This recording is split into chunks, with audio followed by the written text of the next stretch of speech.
What kind of cheese do you reckon you'd be? Brie. I was going to say brie. I've always hard and wide on the outside, soft on the inside. Yeah, I used to play on the wing. Did you? Yeah.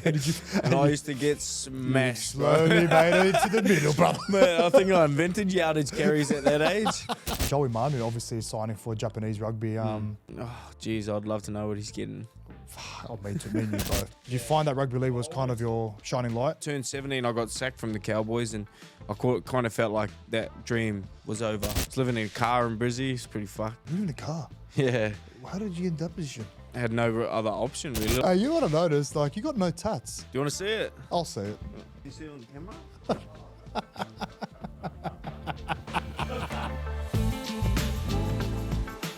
Hey, what's up, everyone? Welcome back to Let's Trot, episode 27.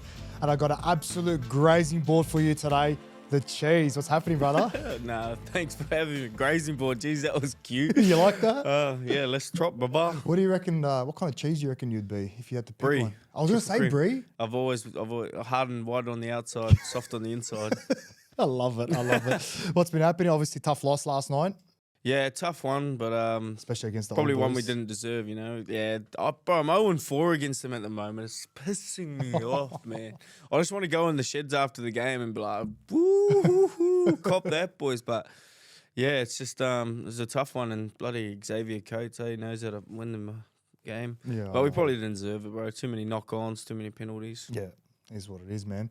Long season, brother. Long season. Did the boys give you shit after the game? Nah, not really. They're pretty used to beating me by now. So, fucking assholes. Nah, I went to see them afterwards at the hotel though. So, had a few wines and chilled out. Yeah, beautiful. You know what? Belzer gave me a big kiss on the forehead. Oh. Yeah, he come up to me, he's like, "See you, mate. I can't stay down here too long." And kissed me on the forehead. I was like, and then everyone was like, "Did you just see that? Did you just see what just happened?" I was like, that would throw me off. I actually got I got to give you an apology. I don't think we've actually sat down and spoken about this moment, but in the 2020 grand final, I launched you in row C. Anyway, I'm sorry for doing that. Nah, that's all right. Frustration got the best of me for obvious reasons. Bro, you were walking. No, but I was jogging, and then lies. I was jogging, and then the people, the trainers, and that were like, "Bro, what are you doing? Walk!" And I was like, "Oh, right." And then I just stopped at the outline. I just felt boom. I just remember I was just like, yeah, I'm looking infield, and then I just literally see you just stop in front of me. I'm fuck off, bro. And I went sliding on my knees. It was. I can remember. It was very ceremonious, 100%. What else has been happening, man? Off field.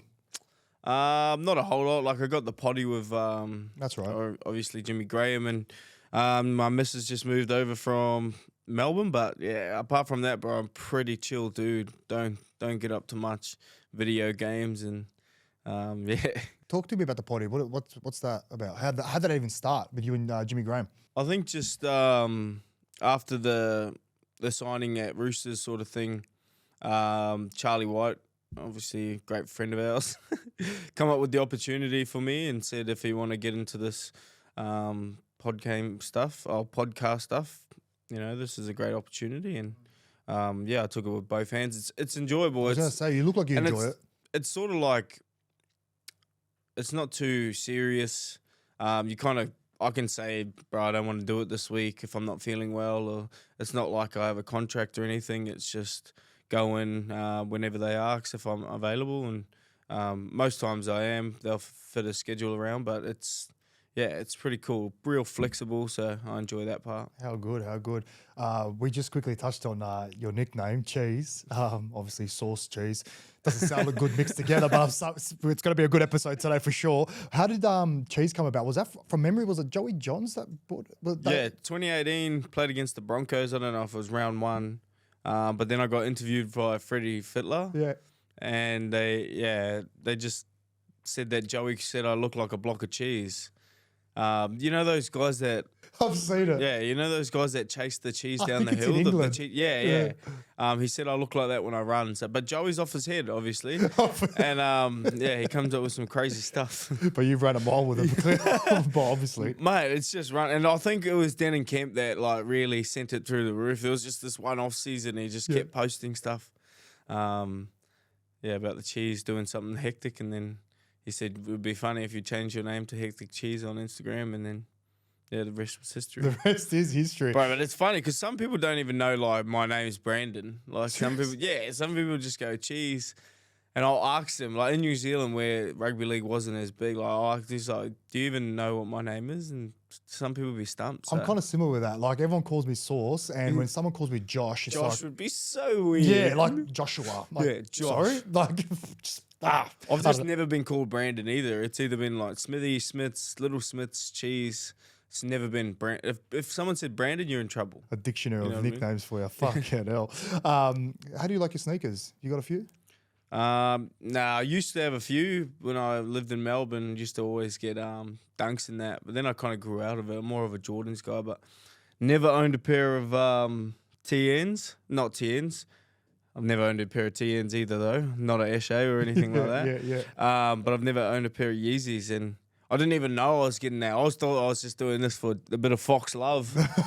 Well, brother, we're very appreciative of you coming on the show. No, Obviously, I'm straight after a stoked, game as well. I'm actually a bloody tough carry. But a proud sponsor, SHOEGRAB, per tradition for the show, bro. Jump in there, have an unboxing for us. Oh, you want me to unbox it? Yeah, unbox it, brother. Yes, unbox it. Bro, I was so happy too because I'm running out of shoes here. Brother, oh, no way, bro. They're my favourite. No way, They're bro. actually cracker. Yeah. They're Shoe. getting dirty. Oh, SHOEGRAB, I'm running low, thank brother. you very much. That's hectic. How good, brother. Bro, they're Put them on the shoe rack. I'm sure you're going to be rocking them today, 100%. I know. I'm going to take these straight off. What was I going to ask you? So ANZAC Day coming up. Very proud game for Dragons and yourselves. What's the mood like during the week? I think these games are probably more serious than the Bunnies games, to be honest. In like my 1 year of experience at the Roosters, Trent's got a real passionate heart for the old Bondi Diggers, and he goes through every year. We go through the story of the dye from the jerseys, the Bondi Blue they call it. Go through that story. Go through all the people of the past and the Roosters that have played for, that have been in the war, stuff like that. And I think today we're going to visit the memorial and do some stuff there. So. And it's a mad spectacle at the game. I was a part of the ANZAC game against the Warriors for Melbourne for the most part, and the whole blackout and the that's wild. I don't know what you call those things. The bugle. The what? The bugle? Is it called the bugle? I thought bugles for something else. Go into that. Yeah. Well, it is that, but it's the bugle. Yeah. So pretty privileged to be a part of that, but I know it's a big week coming up, and we don't want to go 2 losses in a row. And of course not. You've mentioned about the Souths games. So you got your first taste of one of the biggest rivalries in the game. What was that like for you? Yeah, it was pretty. I think after the incident, the Sunday sin binning or whatever they call it, that was the final before I played my first game against the Bunnies. I think they took a few lessons from that game, that they put too much emotion into it throughout the week. And I think when I came, they kind of figured that out and made it a lot less about the rivalry and more about rugby league. So it's intense, and it's funny to see how some different players, I won't name, they actually have genuine hatred for Souths. And I grew up a Souths fan. So so my junior club in New Zealand was green and red, like exact same strip, everything. Makes Isaac sense. Luke was my favourite player. Makes sense. Like I grew up a Bunnies fan, and now I'm starting to really weed my way out of that, because you can't say that around the club. You might get shot. Yeah, you would. Yeah, 100%. The hatred's real. Like I lived and breathed it as well. But you said it. I feel like every time we played against, it was a lot of emotion, like especially from you guys. And don't get me wrong, we had a lot of emotion about it as well. But I feel like we controlled it much better, and that's why I think the last few years Souths have got the leg up on the Roosters. But have you ever copped a pretty serious spray from any of the fans yet? Nah, not really. Like I had to ball boy one game against you, and I was running up and down the sideline, and mate, they're pretty brutal. Yes, but they are. I just wanted to turn around, mate. I'm a Bunnies fan as well. But nothing too bad. I got I'm fortunate enough, like some fans from other clubs like me as well. So, speaking of your childhood, you've done some moving around. Obviously born in NZ, and How did you make your way to Townsville in the first place? I was a little bit of a naughty kid back in the day, and kind of opportunity for rugby league. Like I started playing rugby league when I was 3. Like eat, breathe, lived it. My dad worked as a barman at the sports club. Mum worked at the canteen. Mum and dad were both managers for the OARs, which is like the A grade side. You playing at 3 years old, was that like something you wanted to do, or was that kind of thrust upon you by your parents? Nah, sort of something I wanted to do. Like, I don't really know if I made my own choices back then, but but when I say played when I was 3, you didn't do much, mate. Like it was cold in the mornings playing, and you just got your hands in your pants holding your dick. So, I wasn't really doing it, like tackling my own teammates and stuff like that. Just a normal sort of thing. And through the system, I kind of grew up in, like, there was no, because I'm from an island. So there's no. Yeah, where is that island? Waiheke. It's like. Is that how you pronounce it? It's Sorry? Waiheke, yeah. Waiheke, yeah. It's about a half an hour boat ride from Auckland. Yep. But like there was not many kids there, so not many teams. So a lot of the grades I played, like I was 5 playing under 9s or 11 playing under 16s, and I had to grow up pretty tough that way. Yeah, and wow. yeah, I used to play on the wing. Did you? Yeah. Did you? And I used to get smashed. Slowly made it into the middle, brother. Man, I think I invented yardage carries at that age. Just getting absolutely smashed. But yeah, and then I sort of had an opportunity to go over to Townsville. My older brother was signed to the NRL Cowboys, so he's still playing 20s. And then I moved over with him, and it's kind of tough. Like he was 19, he already had 2 kids. Then he took me. Wow. Then he took me in. Another kid. Yeah, so another kid, and then he sort of he got sacked from the Cowboys for off-field stuff, and then I got stuck in Townsville at school, like over there without my parents. So it was pretty crazy upbringing, bro. Like I wouldn't trade it because I had a lot of freedom and a lot of fun during the thing, but there was definitely some tough times. I was going to say later in the pod actually, but you just brought it up. Well, how would you find your childhood? How would you describe it? Depends. Like from obviously a baby to 13, pretty strict. Like parents, cleaners made me come clean the houses with them at 4 in the morning. You know, when I was 7 years old, clean the pubs. You know, grew up in a very blue collar family. And had to help out where you could. And then when I hit 13, I moved to Townsville with no discipline, no parental supervision, sort of my older brother, and he was a pretty loose dude at the time. But yeah, he pretty much raised me to be who I am, to be a survivor almost, just to be tough and kind of be mentally, fortituded to, never really let mental, I guess, when I went through tough times, I never really let it get to me. I always could be able to just brush it I don't feel like you're the person to burden other people with your exactly. Your own burdens. And then I lent on my friends a lot.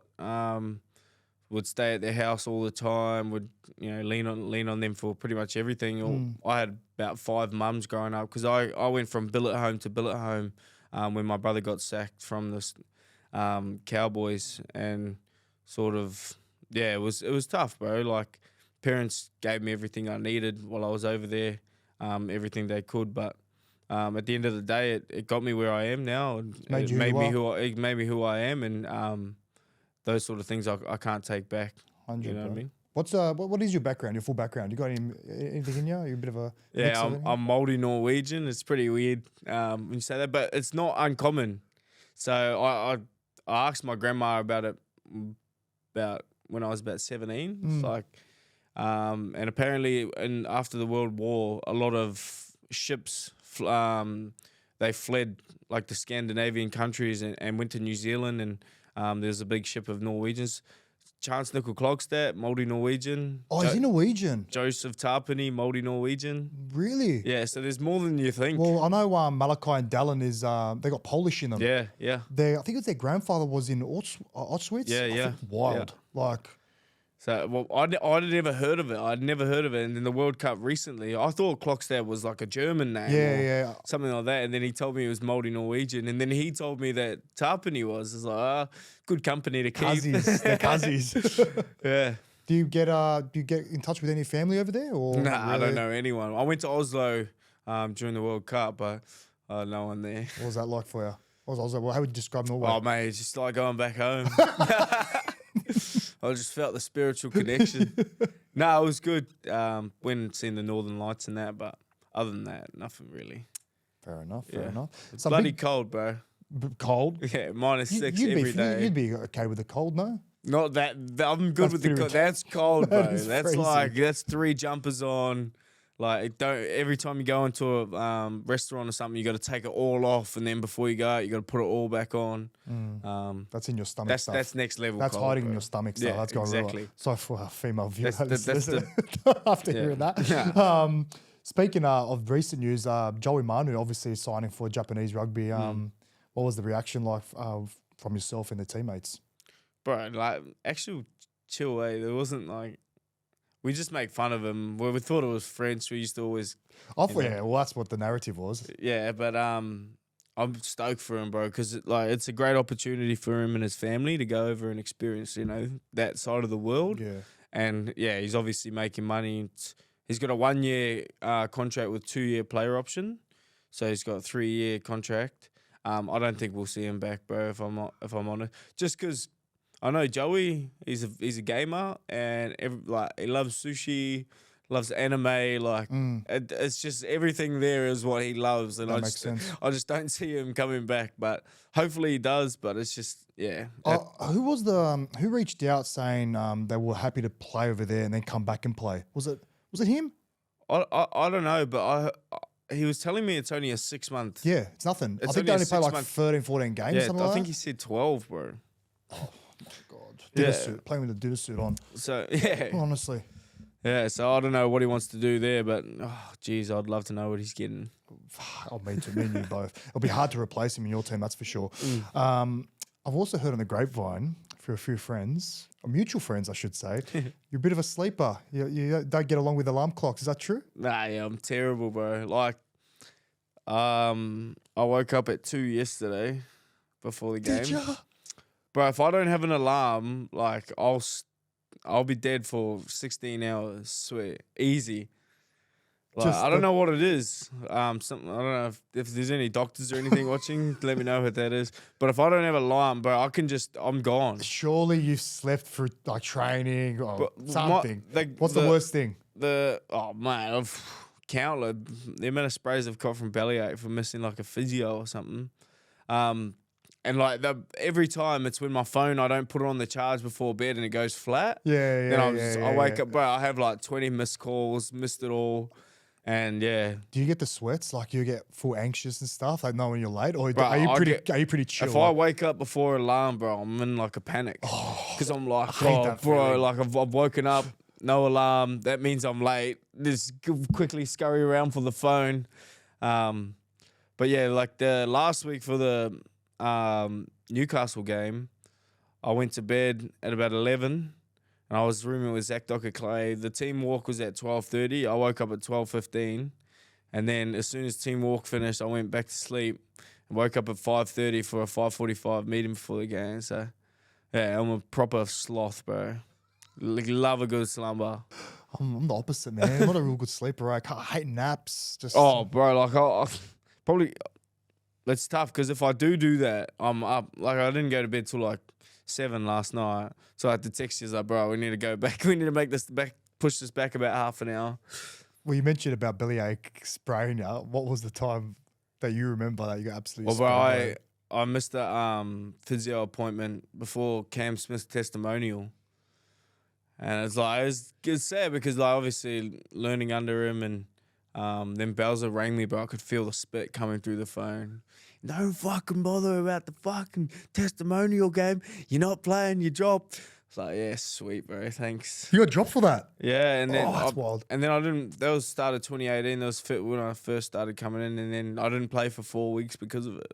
Oh, that's brutal. I wasn't. I In the never grand missed. scheme of things, Yeah, physio appointment. I know, bro. When you think about it, like, It's probably just shows. due to like a few things that I haven't. There's a build-up. Yeah. far out. It was just the needle that broke the horse's back or whatever. Whatever that saying is. I was trying to think of it. I can't think of it. So you've obviously played with Melbourne. You played with the Roosters. What separates the two in your opinion? Not a whole lot, bro. To be honest, like Well, two of the biggest clubs in the game. they're built on the same principles, same thing, like the training, work ethic. I think Robbo is just a little bit more Meticulous. Meticulous. Is that the word? Yeah. Yeah, just with his coaching style. Very detailed. Yeah, very detailed. I can see that. That's when I come to the Roosters as well. Like I learnt a lot that I've never ever learnt about rugby league, and kind of saw the game in a different way. Whereas Belzer was sort of Simpler approach. simpler approach, and just more everything's around effort. Yeah. It's the same at Roosters, but there's also the meticulous details in amongst all the effort. And Of course. yeah. So I think that's the biggest difference. But other than that, they're two successful clubs for a reason. Out of curiosity, remember when you got fined? Did you get fined for 10K for swearing on a podcast? Is that Nah. I got like a what do you call it? suspended fine or a warning? Yeah, it was a suspended fine, but it was a breach, a breach of code of conduct or something like that. How many times do you swear on the podcast? I don't know, but they did count it. It's like 53, something like that. That's the biggest G up, but like, how could they Bro, enforce imagine that? being the guy counting. How This could they one? enforce that? But Nah, I don't know. did that throw you off at all? Like, because looking back, no, really. I thought it was pretty funny. Someone's count. And I guess in amongst all that drama that was going on in that sort of situation, Yeah. I think the counting of the swear words was my least of my worries at the time. yeah, that's true. That's true. Just going back to your childhood, Cowboys days. You obviously moved to Townsville initially for your brother to play and live out his dream. Did you always have ambitions to kind of play rugby league and use it as a profession? Yeah, bro, for sure. So it was your kind of way out, because obviously you were jumping from home to home, and you Yeah. find that rugby league Well, was kind always- of your shining light. Well, I loved it, bro. Like, I love rugby league. I love watching it now. I watch every game. It's Super Saturday. I can lock in, watch all 3 games, not talk to the missus once. I'm just a genuine lover of the game. I love everything about it. I like watching NRL 360. It's pretty weird, and come up with heaps of statistics, and the boys hate them. But so I always thought, if I wasn't going to be a rugby league player, it'd have to be something to do with rugby league. Yeah.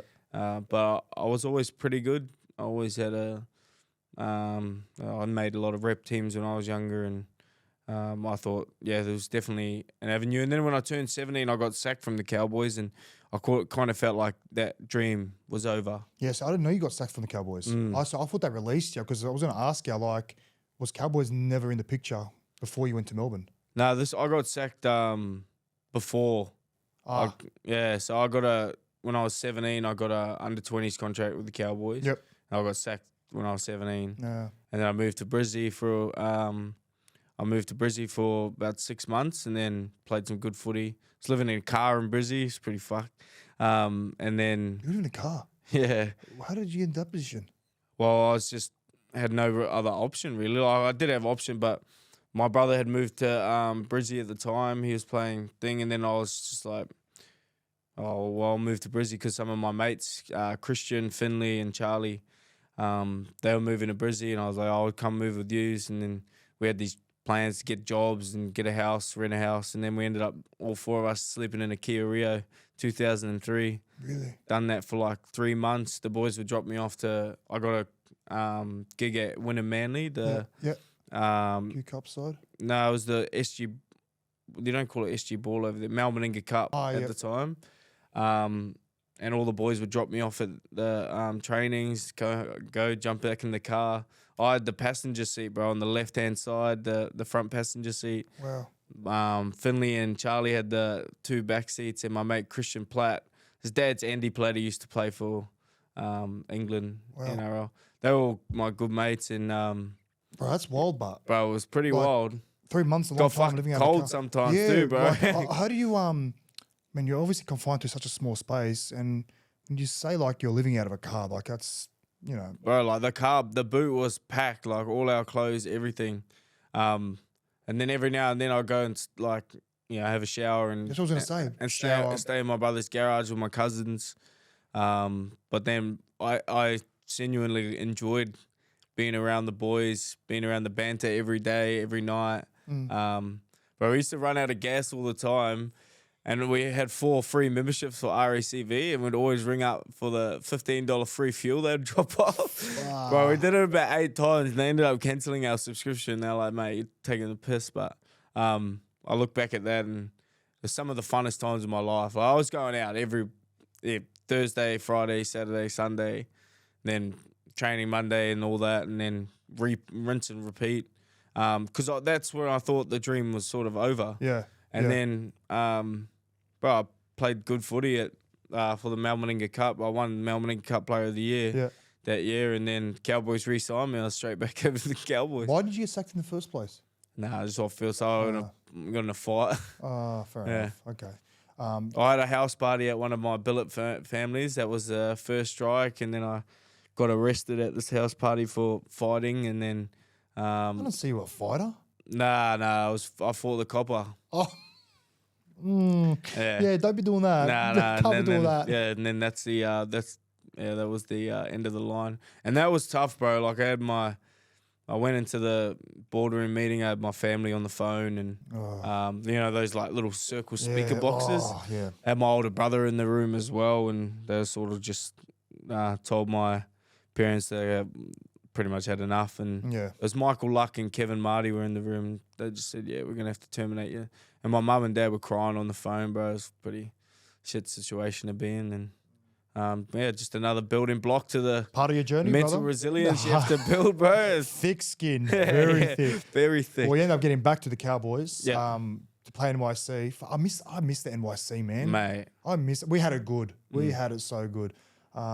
I feel like it's gone backwards a bit, like with the Jersey flag. Like you got to see all the young up and coming stars, you know. Yeah, bro. Just get Televised. G'd up, televised games. Like, and even if your parents could be so proud of you, just seeing you on the TV playing 100%. under 20s. I guess it's a blessing and a curse that, like with that comp, is you think you're gonna be an NRL player, but the statistics of people in under 20s actually going through to make it to NRL, I don't think was too high. No, it was very, very low. I think it was But less like, than 1%. I thought it was awesome to be able to watch it. Like, Me too. yeah, Me too. The big league mag as well. See the team list as well. I would love to see it come back. To be honest, I'd Yeah. love to see it. Same here. So you had 2 good seasons in NYC for the Cowboys. Yeah. So back to my question before, was Cowboys never an option to play first grade? No, they were, but when I got my last year of 20s, when I got the contracts, sort of just seen Melbourne Storm. It didn't really matter the money. I think Cowboys' money was better. $20K maybe Who was the more. hooker there at the time? Jake Granville. Yes. Oh, Roy Kosh, Jason. Oh, right. Yeah. Jake Granville. But the opportunity, like Craig Bellamy, I always knew. Like when I was a young kid watching footy, like everyone knows Craig Bellamy, everyone knows Cameron Smith, and it's pretty much as soon as my manager was like the Storm are interested, I was like, yeah, I'm on. That's me right there. And like it ended up being exactly what I needed, bro. And I got out of Townsville because obviously I built a lot of friendships that probably shouldn't have built. And to get out of Townsville, whole new scene, opportunity to train with the big 3. Like I debuted with Cooper Cronk and Billy Slater. Like, Wild. it's crazy. It's wild. You know what I mean? And then I sat next to Cameron Smith for 6 years. Like, How did you find adjusting to the Melbourne life? Obviously, you were very comfortable up in Townsville, man. pretty laid back. And then you go to Melbourne, guys like Cameron Smith, Billy Slater, guys that are very detailed, very regiment, very serious. And I don't take you to be a very serious guy. Nah, it's hard. Everyone perceives him to be like that, but Cameron couldn't be more of a jokester or a trickster. That's true. Always scaring. Yeah, you would have had camps with him, always like scaring people. You know, we have like a Geelong camp, and he always brings the same bike every year, and he just never allowed to ride on the grass at the Geelong Grammar. Mate, first thing in the morning, Cam straight across the field on thing, doing skids, doing wheelies. Like, you could tell he was just a bogan when he grew up. But he could get away with it. Coops was he was a little bit more serious. I broke his dongs one day. I think he never forgave me. I think he still hates me every time I see him. And Billy, it's not really what you see, like what it's all cut out to be. You thought Craig was this big angry guy, but he's just like a true blue, funny Aussie bloke. It's actually weird to think that he's not going to be there next year. Who? Craig. Isn't he not? Isn't he there? I thought he was retiring, isn't he? Nah, mate, he's doing that same shit every year, bro. Don't worry about him. There's no way he can retire because he's just one of those guys he has to be busy. Like, he has to train in the morning. He has to, like... Well, I don't think it's only that, but I feel like he just lives and breathes rugby league. Yeah, like, bro. Like, Wayne Bennett, same thing. He watches the game 8 times. The guy's going to be coaching until he's in the grave. Like, he's been...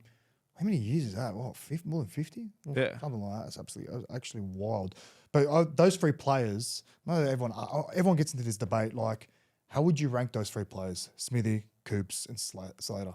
I think it's almost... I think it's almost offensive to actually have to rank. I couldn't rank them because they play different positions. Yeah. Like, I would say that Billy's the best fullback, Cam's the best hawker, and in my books, Cooper's the second best halfback. Well, you obviously were understudy to Cameron Smith. What takeaways did you take from his game to apply to your own game?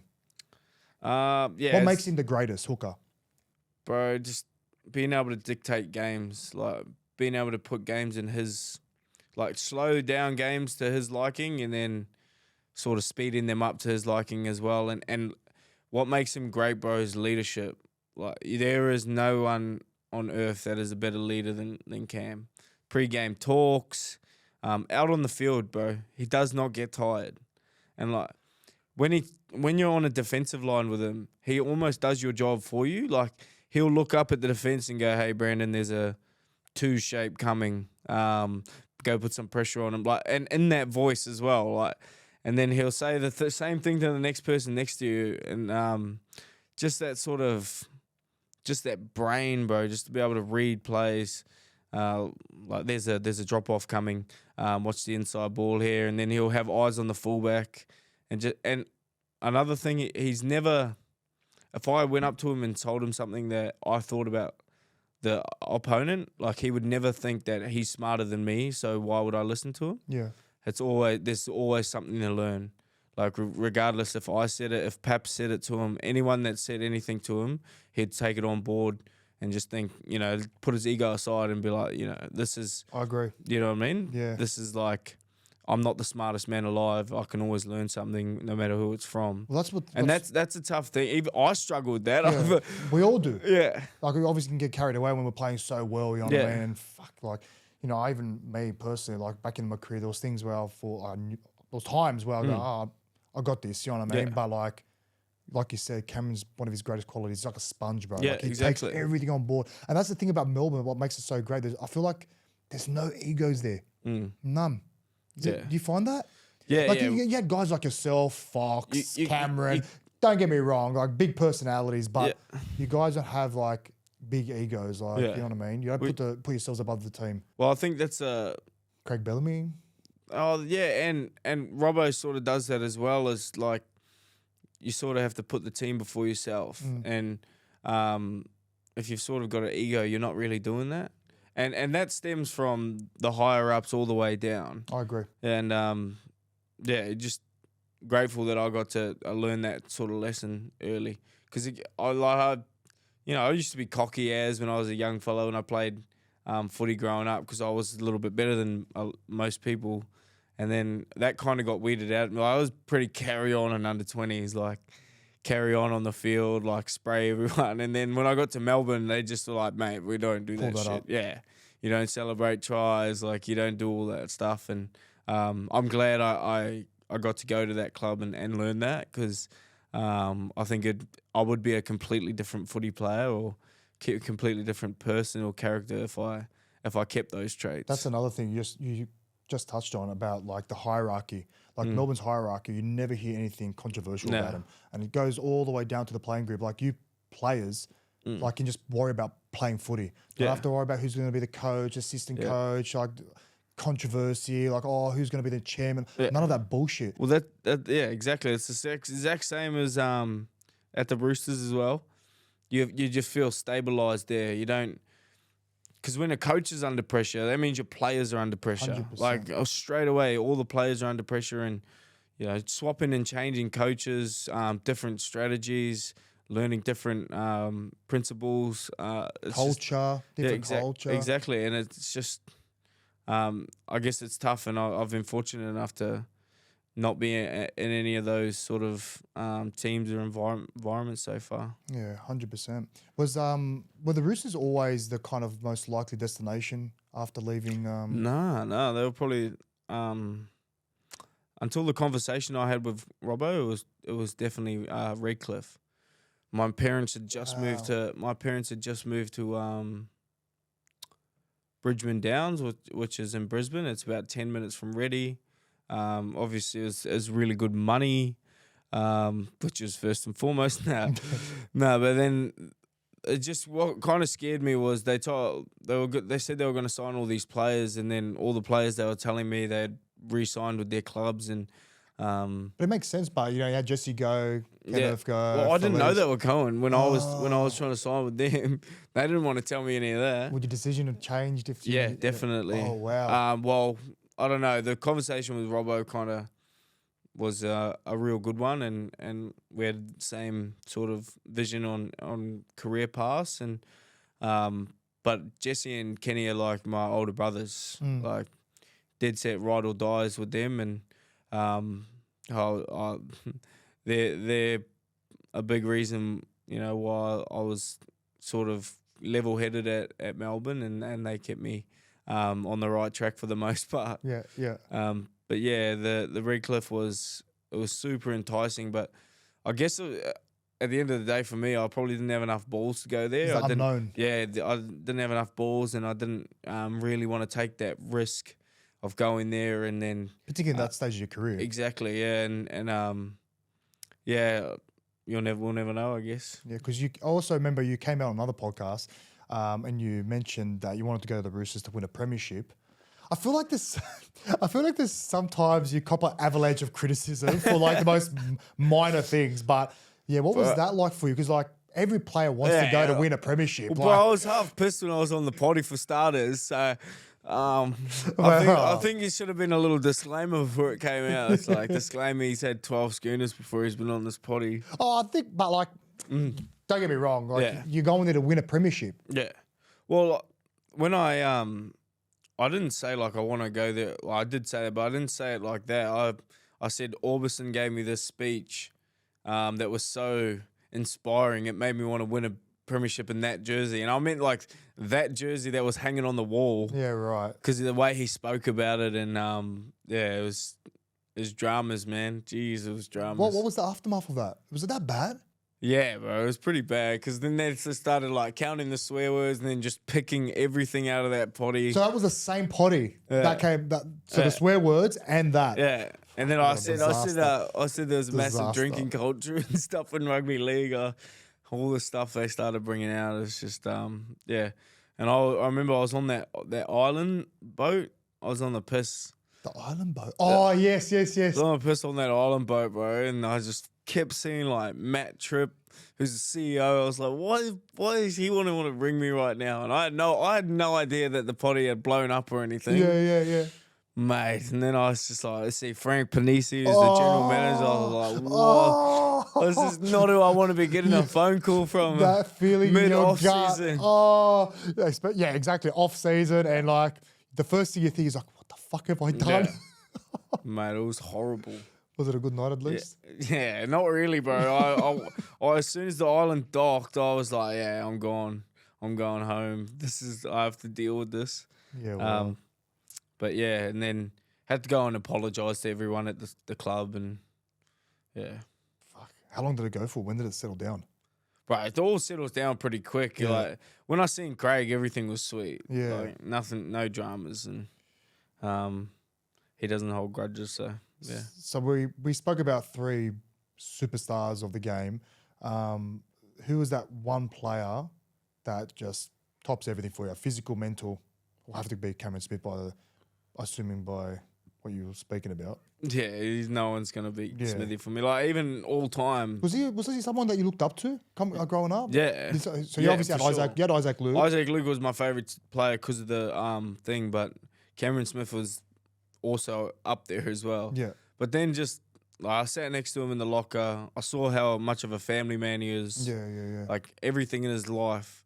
I don't even know how he ever crops like criticism because the bloke couldn't be any more like good if he tried. You just reminded me about something, which I found so weird because obviously outside looking in. Remember when the media were running around with that narrative about him and Coops having that feud? What's that about? I don't know. There definitely sound like there's a feud though, but it's, You reckon? I don't know, bro. I don't know. I couldn't see it. It's a strange one. Yeah, I don't know, because they always go at each other on the field. Yeah. But I just don't know if that's because they're both competitors. Competitive. Yeah. I've never met. Well, actually, I lie. Billy Slater is the most competitive bloke By far. but I've ever met. By like, far. Anything. It's stupid, but Anything. Yeah, like even in cards. Like he'll get emotional spraying like in a con game. He'll get emotional spraying the boys who the refs. Well, that's why everyone loves him. Teammates especially. Yeah. Right? When you represented New Zealand as well, obviously the Haka, everyone knows what the Haka is and what it means to the New Zealanders especially. What's it mean to you? It's a pretty emotional feeling when you go. Like my first ever one was definitely a lot of raw emotion, but you kind of have to. I feel like if you don't take that emotion out while you're doing it, like or if you go too hard, Yeah. mate, you go out there, you try head eye blokes and stuff like that. So, but just being able to honour your, I guess, ancestors and definitely doing it in New Zealand and doing it back home in front of my family and that's when it's the most special. Yeah. But just being able to represent your culture on the big stage is definitely special, bro. And you just got to control yourself. You know, you don't want to go out there and do a Jared and do a red card straight off the kickoff. So it's just. And especially in the Indigenous games, because when you get the right of reply to the Indigenous war cry, bro, awesome. And then when you're seeing the brothers like Joshy and Braden Trindle, Nico doing all that, and then you get to express it back, bro, crazy feeling. As a fan, like it's so humbling to watch. Like that is, it's unreal. Like I think I remember when we were playing you guys in the World Cup, and the last time I faced the Haka actually, like. You could just see in your eyes, like just how much it means to you. You know what I mean? When you're actually doing it, do you eyeball any of the players, like, or what do you do? What do you do?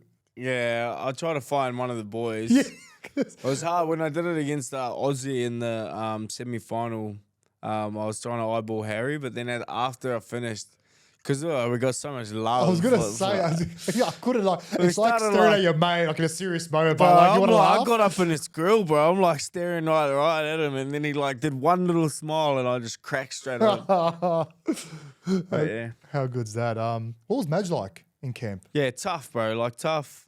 I guess he sort of felt pressure as well, wanting to perform and wanting to put the jersey in a better place, and you know, we were like oil and water sometimes, and I probably pushed his boundaries a little bit, as you do. But he meant well, and he just trained us hard, bro. And you can imagine some of the stories. The stories are true by the sounds of it. Yeah, he just trained us real hard, and he really pushed for excellence. Like he wanted us to complete it 100% against Jamaica, and win 100-0. And I was like, bro, you can't put those like sort of targets. What was the score in that game? Like 68-4. Yeah, that's right. But like when you say, boys, let's complete it 100%, it's like when you actually knock a ball on, you feel like an absolute idiot. So you reckon he's a good fit for New South Wales? Yeah, bro. I reckon he learned some lessons throughout that New Zealand sort of journey, especially towards the back end with the Pacific Cup. I think he learned some lessons on how to, I guess, game load. I don't And think I don't think there was any game management like in terms of load like in his early days, especially from what I've heard coming out Well, of he's South. an old school coach, bro. Yeah. He comes out from the same cloth as Belzer. Yeah, so we touched on most of your career, obviously Cowboys, where you first started, Melbourne, Roosters now, New Zealand. Is there a moment in your career you could have back and change? Well, not on the field, off the field. Yeah, there's probably a few. Podcast being one, and obviously the scandal after the prelim final against Penrith. That was a tough time. Obviously, probably played the best.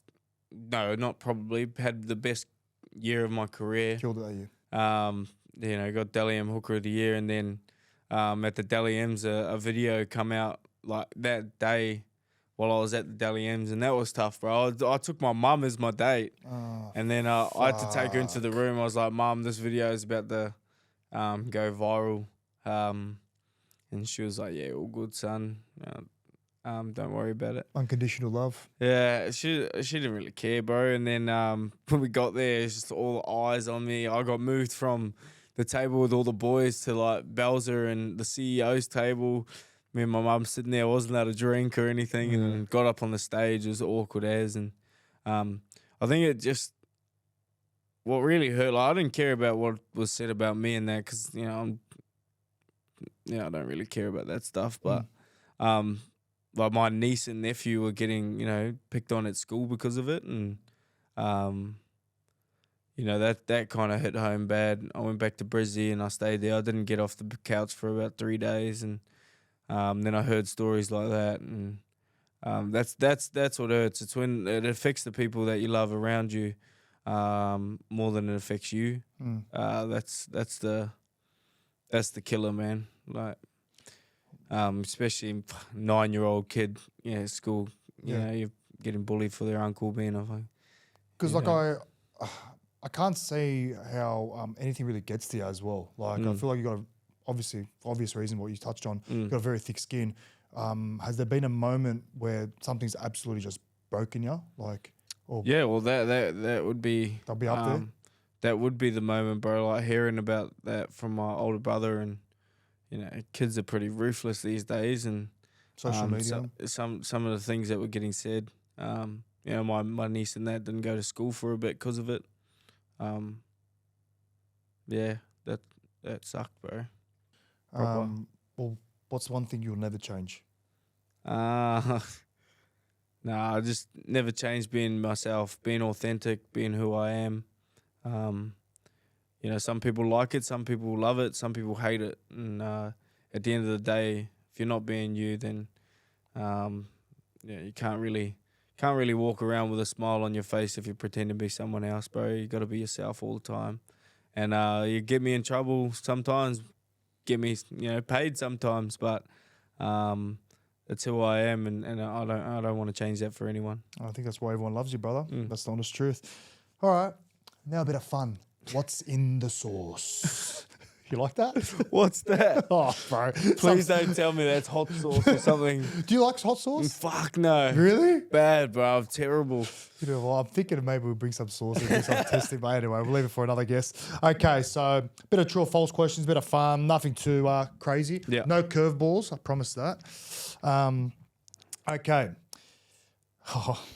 If you had to pick one, who's your fullback, Slater or Teddy? Slater. Oh, straight off the bat like that. Yeah, like all time, I've Slater. But it's a tough question, but he's still in my all-time books. Can't begrudge. I watched that guy growing up. Yeah. You know what I mean? Yeah. And he's probably arguably one of the best fullbacks to ever play the game. So I hope Teddy doesn't hate me for that. But Slater. If you're watching Teddy, we still love you. True or false? You'd be the perfect utility player in State of Origin if given an opportunity. True. I like that. I'd like to say I'd be the perfect fucking interchange for anyone. But, Yeah. I would love to play that game, but I sort of wouldn't feel right if I did play that game, because I feel like that's State of Origin. It's in the name. Like, I'm not from Australia. I'm a Kiwi through and through, and if they ever did change the rule, I probably still wouldn't put my hand up for it. Okay, well, Yeah. that's big. Yeah. I just don't see it. Like I call myself a Queenslander because I grew up there, but that's their thing, bro. That's the Australian boys' thing, and I think it'd lose a lot of meaning if you just threw a lot of Kiwis in there, and because I don't think the heart's there for the state. You got to bleed for your state, and I wouldn't put my hand up even if the rules changed. Fair enough. All right, finish this sentence, and I'm keen to hear the answer. If you weren't a footy player, you'd be. Fuck knows. Homeless. No. Probably a chippy. Chippy. I was first year chippy apprenticeship when I dropped out of school. Do you want to laugh? What? I'm a qualified chippy. I swear, no. That's hectic. Yeah. I've got my. What did you do? Did you do that through your career? TAFE, yeah. So I dropped out of school when I was 16. Same. Went straight into the building game. It's pretty much all I knew. The first year I was just pretty much labouring for this builder, and then after that I was like, I need to at least pick up a saw or a bloody power drill. Need to learn something, and then I just started my trade from there. So I finished my last year of 20s. Yeah. Yeah, that's good though. Don't ask me to get on the tools now. I'll do some DIY jobs at home. But that's about it. I bought a new fridge the other day, bro, and didn't fit through the door. What do you do? Right, so but for the game yesterday, I put it in the garage because big doors on it, and like it didn't go through the door like that much. So I just opened up the fridge, bro, unscrewed all the screws, took the doors off, and then took it through the thing like that. So what a disaster! Oh, bro, I hate moving like furniture, fitting through tight spaces. Nah, it's terrible, bro. But I felt so accomplished before it. After it, I was like, yo. Sense of I pride. can be a Fridgie if I want, actually. You've got the body of it. Thick, strong. Scaffolder's body, mate. What conspiracy theories do you believe are close to being true? Bro, have you ever heard the Titanic one? No. Hit me. So Jake Turpin got me onto this one. It's the Titanic wasn't actually the Titanic. It was an insurance job on this other thing called can't remember what the other one's called, but apparently they slapped the Titanic thing over there. They knew it was going to sink. That's why all the rich people got off the boat, or all the rich people pulled out from going on the trip, and the ship was faulty, and they sunk it on purpose, pretty much. Wow, that's big. But like when you think about it, they collided into an iceberg. Like, yeah, mate. Apparently they did it on purpose. I'm telling you, I swear it's real. yeah, I was kind of thinking more like 9/11, like that was. Yeah, well, I think that's all. Yeah, but I don't want to talk about. Don't want to get shot. Yeah, me either. No, but there's a doco on it, bro. I've seen it. There's a doco on the Titanic Oh, one. really? Jake Turpin got me onto. I swear. After watching it, I was like, bro, this could be legit. Bro, I remember when COVID first came, obviously entered the world. Oh, and COVID's a great one too. COVID, yeah. I reckon it definitely came out of a lab. Just your question from none other than Fox. I was wondering what the hell this thing was. Yeah. So we get our guests to write a question, and could be anything. God knows what it is. Oh, that's a cute one. What do you find most challenging in your life right now? That's deep and meaningful for Fox. It's a hard one, yeah. Take as long as you need. What do I find most... See, that's the problem. I probably don't worry about enough at all to... It's pretty boring, but I guess, finding consistency in your rugby league, and that's what I'm finding challenging at the moment, especially for the team, like not winning games consistently when we should be. We've got a really good roster, and just taking on the, I guess, burden of letting Roosters fans down because of the performances and individual performances. I think that's the most challenging thing right now for me. Well, I'm going to jump on the back of that, and I'm going to ask you, what has been the most challenging thing you've had to face in your life?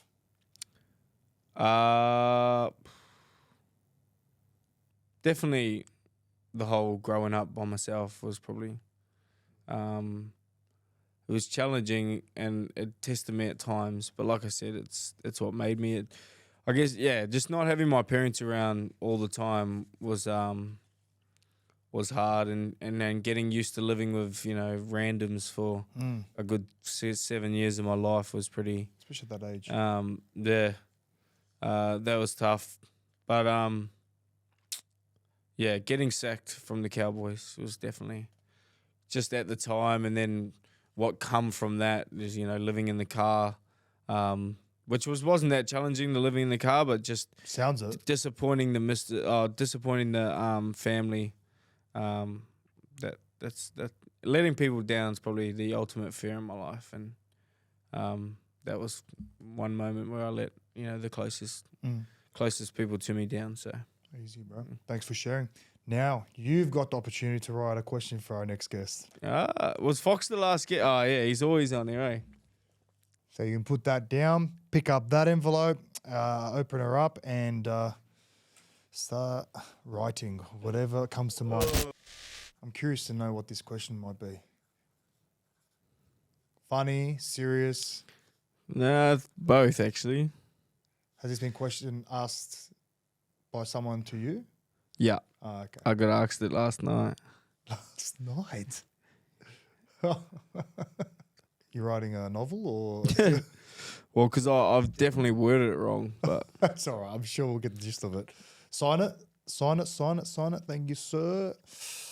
Beautiful. Signed. Seal it up, and we'll deliver it tomorrow. don't send too many letters away myself. No. Do you still have to lick it these days? Yeah, I think so. Really? Yeah, good lick. Good lick. Surely they got rid of that. No, I think they did, but I just wanted to see. You got to notice, you got no tats. No, I do. My first ever tat, it was my mate's 16th birthday. So, or 15th, one of them. Yeah. But I was like, he got a tattoo gun for his birthday. Oh, yeah. He's like, let me tattoo you. And I was like, bro, you can write anything you want on my ass. And then, I just let him go about his business. All the boys were cracking up. And then I was like, what did you do?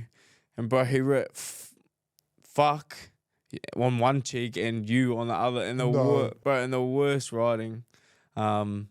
Yeah, and I had to go to school the next day, bro. And I'm like trying to sit on the seat. It's sore as, bro. Like having to sit on the edge of the seat like that at school. But was it at least in good font? Do you want to see it? I'll see it. Can you see it on camera?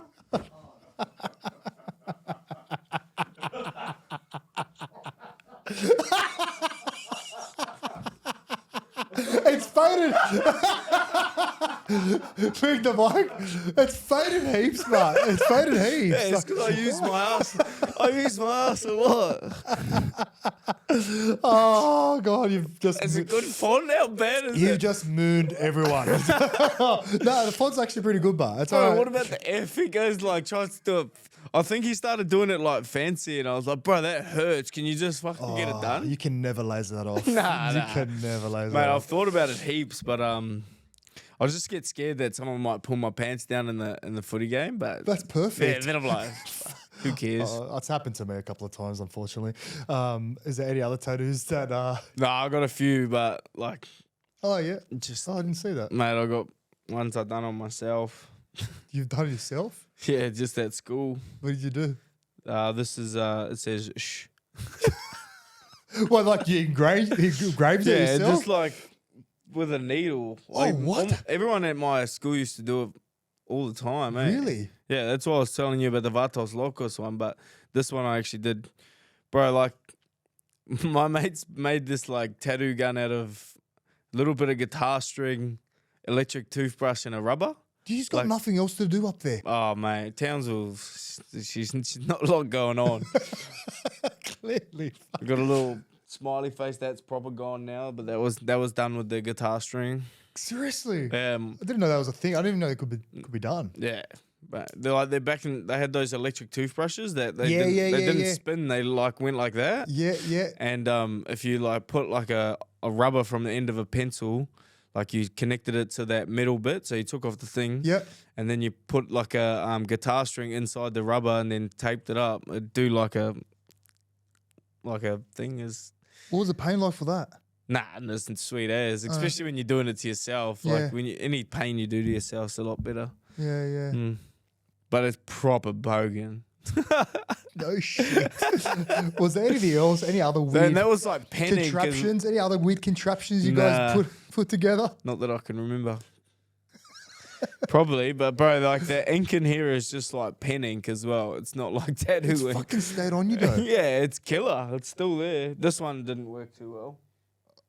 Oh, brother, I love that. I love that. Before we wrap up, what stories do you have on our good friend Fox that you could share with us?